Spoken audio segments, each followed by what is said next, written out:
नमस्कार दोस्तों, ब्लडी सत्य के एक और हैरान कर देने वाले बहुत ही अनोखे एपिसोड में आप सभी लोगों का बहुत बहुत स्वागत है। उम्मीद करता हूं कि आप लोग बहुत अच्छे होंगे, बिल्कुल मस्त होंगे।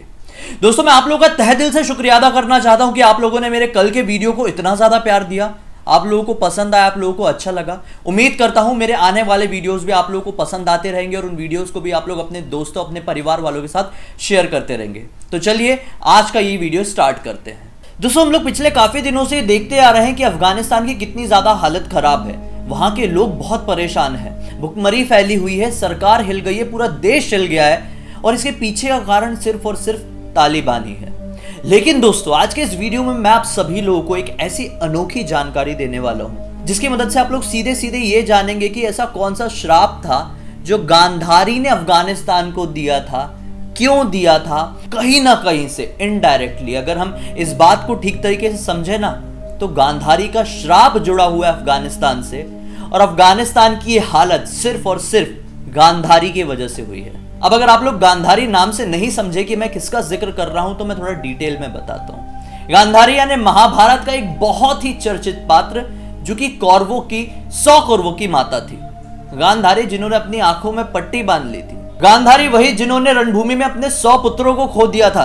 गांधारी वही जिसका भाई शकुनी था। और आज शकुनी को बहुत ही निगेटिव नजरिए से लोग देखते हैं। मैं एक वीडियो बनाया था जिसमें मैंने आप लोगों को बताया था कि शकुनी पूरी तरह से निगेटिव नहीं था। उसके निगेटिव होने का पीछे एक बहुत बड़ा कारण था। आज वो कारण भी थोड़ा थोड़ा जिक्र करेंगे और ये समझने की कोशिश करेंगे कि आखिर कौन सा श्राप था, क्यों श्राप दी थी और क्या असर हो रहा है आज अफगानिस्तान में गांधारी के श्राप का। शुरुआत से शुरू करते हैं। हमारे इंडिया और अफगानिस्तान का रिश्ता यही कोई 100, 200, 300, 400 साल पुराना नहीं है, बल्कि भारत से अफगानिस्तान का रिश्ता है कई हजारों साल पुराना। इनफैक्ट हम फैक्ट्स में रह के बात करें तो लगभग 5-6 हजार साल पुराना। बहुत पुराने टाइम में अफगानिस्तान का नाम गांधार हुआ करता था। अब महाभारत में आप सभी लोगों ने गांधार का जिक्र तो सुना ही होगा। गांधार वही जो शकुनी का राज्य था। समय बदला, स्थितियां बदली और गांधार कांधार में बदल गया और आज वो हिस्सा अफगानिस्तान के अंदर आता है। उस समय भारत को सब लोग आर्यव्रत के नाम से जानते थे और भारत की सीमा से यानी कि आर्यव्रत की सीमा से ही लगा हुआ था गांधार राज्य। दरअसल गांधार में राजा सुबल का राज था और राजा सुबल के 100 पुत्र और एक पुत्री थी। 100 पुत्र यानी कि शकुनी के 99 भाई। हाँ, कौरवों की तरह ही शकुनी के भी 99 भाई थे और एक बहन थी। राजा सुबल अपने राज्य में बहुत अच्छे से राज कर रहे थे, लेकिन एक बार उनके पास जैसे तैसे करके इधर से रिश्ता आ गया हस्तिनापुर से, धृतराष्ट्र का।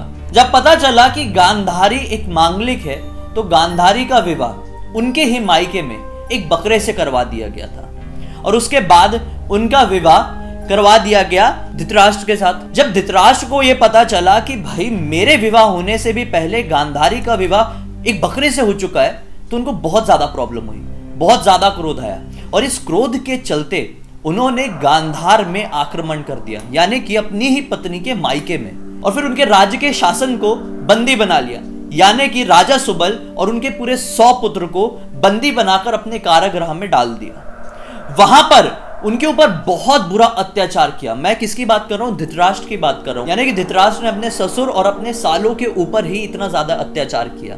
वहां पे धृतराष्ट्र उन्हें खाना खाने के लिए नहीं देता था, क्योंकि वो चाहता था कि इन लोगों की इस कारागृह में ही मृत्यु हो जाए। उनको नाम के लिए केवल एक मुट्ठी चावल, इतने सारे लोग थे, राजा सुबल और उनके 100 पुत्र कारागृह में थे और एक मुट्ठी चावल ऐसे फेंक दिए जाते थे और वही खाओ बोलते थे। अब लोग कैसे खाएं? 101 लोग हैं, वो इतना सा चावल कैसे खाएं? इससे उनकी कैसे भूख मरेगी? राजा सुबल समझ गए कि धीरे धीरे करके हम सबकी मृत्यु हो जाएगी। इसीलिए राजा सुबल ने यह कहा कि हम सबकी मृत्यु हो, उससे बेहतर है हमारा वंश बना रहना चाहिए। हम में से सबसे इंटेलिजेंट जो है, उनने एक प्रतियोगिता रखे कारागृह के अंदर ही, छोटी सी ऐसी इंटेलिजेंस वाली, और उससे यह साबित हो गया कि सबसे इंटेलिजेंट शकुनी है। तो राजा सुबल ने कह दिया कि शकुनी जीवित रहेगा। जितना भी एक मुट्ठी चावल रोज जो फेंका जाता था ना, सारे भाई शकुनी को दे देते थे अपना खाना। धीरे धीरे करके शकुनी के सारे भाइयों की मृत्यु हो गई और फिर एक दिन आया जो राजा सुबल का आखिरी दिन था। राजा सुबल ने मृत्यु से पहले बोला शकुनी को कि जिस तरह से हम सबकी तड़प तड़प के मृत्यु हुई है, हमारे वंश का नाश हो गया है, उसी तरह से तुम धृतराष्ट्र के वंश का भी नाश करवा दोगे, मुझसे ये प्रॉमिस करो। अब शकुनी भी तैयार हो गए। शकुनी के मन में भी बदले लेने की भावना थी, और जो कि गलत नहीं थी। उनकी आंखों के सामने उनका पूरा परिवार खत्म हो गया था बिना कोई गलती के। शकुनी ने ठान लिया। अब राजा सुबल को आखिरी इच्छा के लिए धृतराष्ट्र के पास ले जाया गया, और धृतराष्ट्र के सामने उन्होंने आखिरी इच्छा यही मांगे कि मेरे 99 पुत्रों की मृत्यु हो चुकी है और अब मैं भी मृत शैया में हूं, तो मेरी मृत्यु के बाद शकुनी को जीवित छोड़ दिया जाए। उनकी मृत्यु हुई और शकुनी को जीवित छोड़ दिया गया। शकुनी वापस से गांधार में गया, यानी कि आज के कांधार यानी कि अफगानिस्तान में गया। वहां पे कुछ समय तक रहा और बदले लेने की भावना से वापस से हस्तिनापुर आ गया। उसने ये ठान लिया था कि कुछ भी हो जाए मैं इनके वंश को खत्म कर दूंगा। जब युद्ध में पांडवों ने कौरवों को पूरी तरह से खत्म कर दिया था तो गांधारी बहुत ही बुरी तरह से रो रही थी। उनका मन सचमुच में बहुत ही ज्यादा दुखी था। उनको बहुत शुरू से बहुत अच्छे से पता था कि जो युद्ध हो रहा है इसके पीछे सिर्फ और सिर्फ शकुनी का ही कारण है। जैसे युद्ध खत्म हुआ, जैसे ही कौरवों की मृत्यु हुई, गांधारी ने रोते रोते शकुनी को श्राप दे दिया, जिस तरह से तुमने मेरे पूरे वंश को खत्म करवा दिया है, मेरे पुत्रों को खत्म करवा दिया है, उसी तरह से तुम्हारा राज्य कभी भी सुखी नहीं रहेगा। बस उसके बाद मानो कि गांधार की अशांति की झड़ी सी लग गई। शकुनी की मृत्यु हुई और फिर शकुनी के बेटे ने वहां पर राज किया। वहां पर भी उनका कुछ ही समय तक राज चला और फिर सब कुछ अस्त व्यस्त हो गया। जब यहां से कौरवों की हार हो गई थी तो कौरवों के जो कुछ वंशज बचे हुए थे सैकड़ों की तादाद में, वो चले गए गांधार, और गांधार में कुछ समय तक उन्होंने राज किया।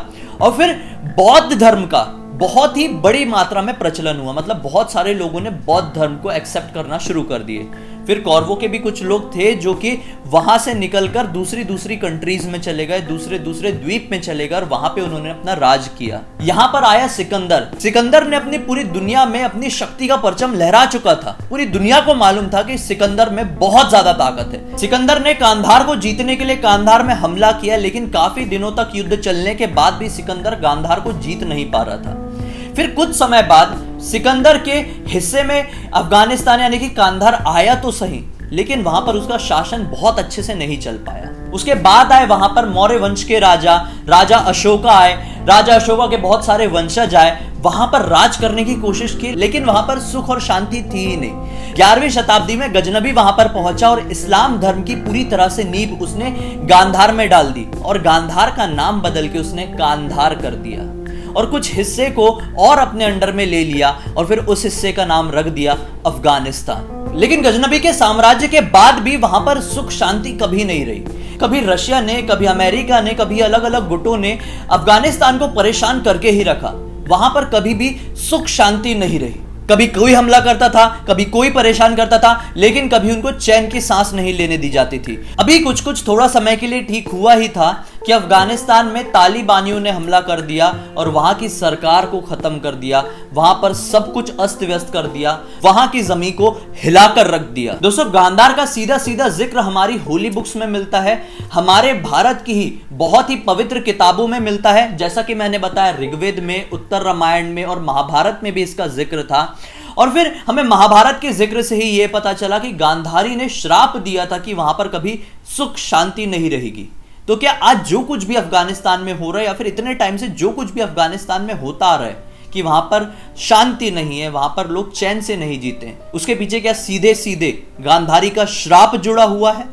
आपकी क्या राय है दोस्तों? कमेंट सेक्शन में जरूर बताइए। मुझे उम्मीद है कि आप सभी लोगों को मेरा आज का वीडियो अच्छा लगा होगा। अच्छा लगा है तो इस वीडियो को ज्यादा से ज्यादा लाइक कर दीजिए, चैनल को सब्सक्राइब करके बेल आइकन दबा के ऑल के ऑप्शन में क्लिक करना, क्योंकि इसी तरह के हैरान कर देने वाले अनोखे वीडियोस मैं आप लोगों के सामने रेगुलरली लेके आते रहता हूं। कल मैं हॉरर स्टोरी लेके आऊंगा। अभी 2 दिन से थोड़े अलग से स्टोरी हो गई, कल हॉरर स्टोरी आएगी। इसी तरह से जुड़े रहिए, वीडियो को ज्यादा से ज्यादा शेयर करते रहिए, और चलिए हम कल फिर से मिलते हैं। तब तक के लिए बहुत बहुत धन्यवाद। आपका दिन शुभ हो।